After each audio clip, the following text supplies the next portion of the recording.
Sneaker addicts, what's good? It's your boy Dells. Man, how great is it to see the Jordan 3 back? The true blue is back. I'm loving that. We got the black and white colorway released last month, and now we got these. They actually have a hang tag for people that were annoyed that the other one didn't. And the craftsmanship is on point. Leather's definitely good on the shoe. I think they did a good job. That's my personal opinion.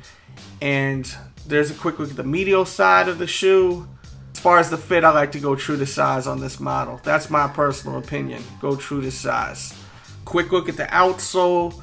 You got your Nike branding. I love seeing that.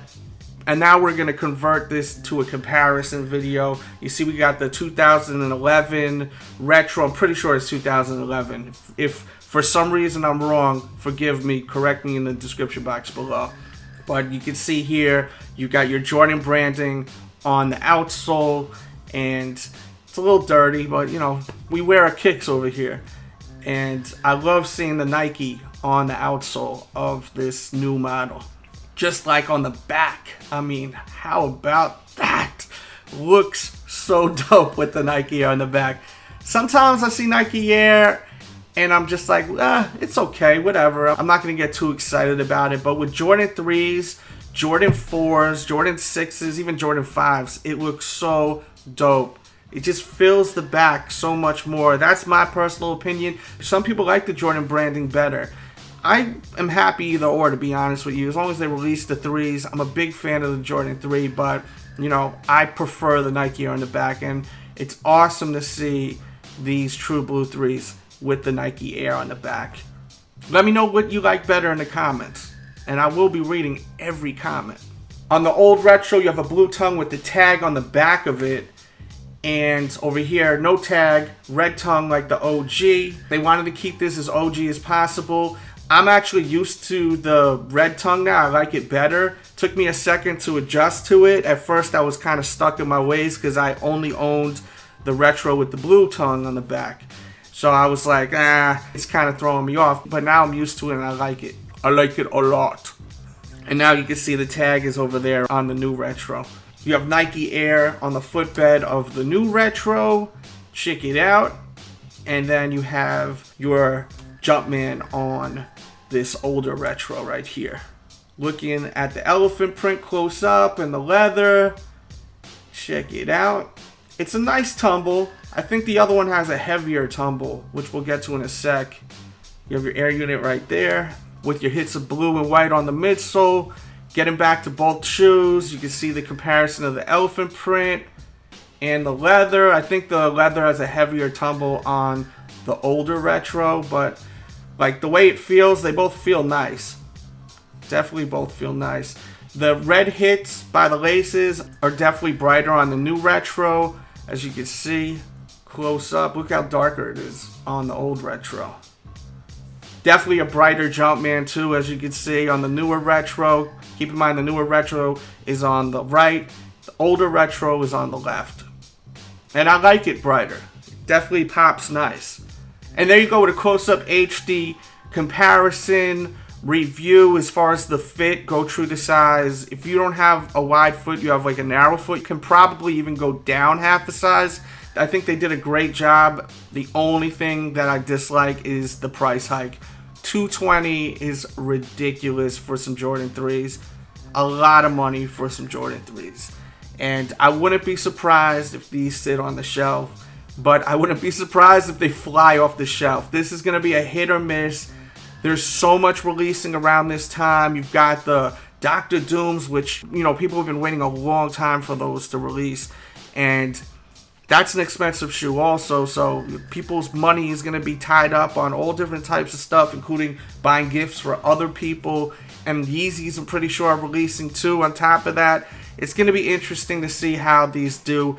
I feel like the true blue Jordan is kind of like the fire red 3, And there's people that love it, and then there's people that absolutely dislike this colorway and the fire red 3s. They just don't dig them. They like more of like the black cement, the white cement. They're not into this colorway. And there will be people that are listening to this, and they may be like, Dells, you're wrong. But I guarantee you there will be people that will agree with me that there are people out there that dislike this colorway. It's not the most popular one, but there's people that absolutely love this colorway.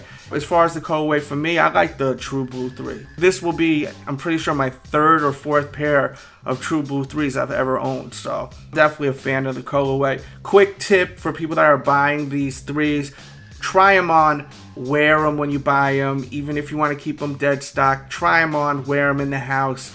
You want to keep them clean, you want to break them out a year from now, make sure you wear them a little bit. The reason why is you want to apply pressure to the midsole so that midsole is used to pressure when you break it out later, if you break it out a year or 2 from now. Always do that with your Jordans so that the paint that's on the midsole gets that first real pressure. You know, wear it just for like a half an hour in the house. Throw them in your feet, you know, do your thing at the house for a little bit. Let that paint get that first hit of pressure and get used to that. It's going to strengthen it. It's going to help your chances of the paint lasting longer. So, you know, it's a mistake that a lot of people have done in the past, including myself. And this is why I've learned not to do it from me experimenting. Never buy Jordans and just leave them in the box and, you know, keep them DS and break them out later. You got to wear your sneaker so that the midsole gets that pressure.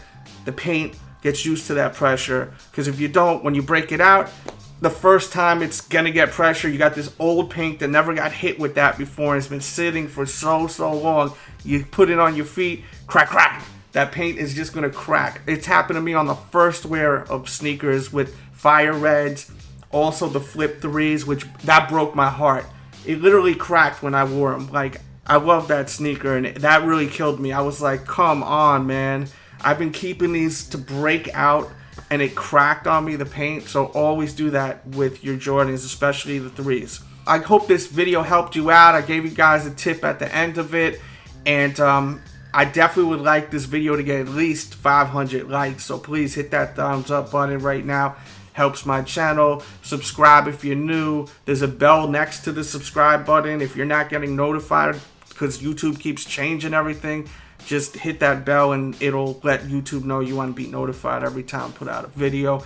And leave your feedback, your comments on it. I'm going to have another video real soon with the on foot look and all that good stuff on release day. I feel like this is a big release, so I like doing that closer to release day. This is a retail pair from a retailer. This is not an early release from Joe Schmo, this guy, that guy who's the quote-unquote plug. This is from Jordan Brand. This is a shoe from a licensed retailer from Jordan Brand. So what you're looking at is what you're getting. It's not the early release crap that you don't know what it is. This is what is in your retailers. And keep in mind, if you want this shoe, as I said, it's very unpredictable how it's going to sell because of everything that's going on with other stuff releasing. Don't sleep on this sneaker. If you want it, get your raffle tickets. Be ready online if you strike out. I will help you guys out as much as I can as usual. Follow my social media. I will post all that in the description box below. All of my social media follow, because if I find out it's releasing here or there or here or there, they got more sizes here, I always tweet trying to help you guys out because I love helping out you guys. If I could just tweet something and it helps people score, that's awesome to me. It's like rewarding for me, you know. And I have my blog, thesneakeraddict.com. You should be going there every morning, noon and night like clockwork, because I'm always updating it and it's got no filler, just dope sneaker news, restock information on shoes when they're releasing that morning. So for example, when this shoe releases, on the morning of it releasing, I will have tons of information to help you guys out on getting them. I know I keep saying one more thing, but I do have one more thing. For people that keep asking where are the podcasts, how come they're not on YouTube no more? I transferred the podcast to iTunes where you can listen to it because it's really, you know, something to listen to.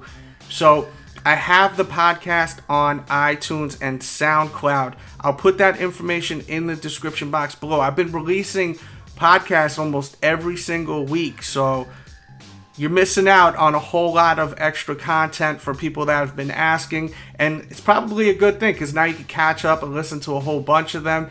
So definitely go in the description box. Check out the podcast. It's free. You can even download it for free. And I talk a lot about sneakers, and we talk about other stuff too. But majority of the talk is sneakers, sports, and once again, it is free. When you go to iTunes, you need to subscribe so you will get updated when the next podcast comes. So make sure you subscribe and also leave some feedback on the podcast. There's a place you can leave that feedback. It really helps. Give it a 5-star rating. Be great out there. Be safe out there. Much love. And with that said, we out.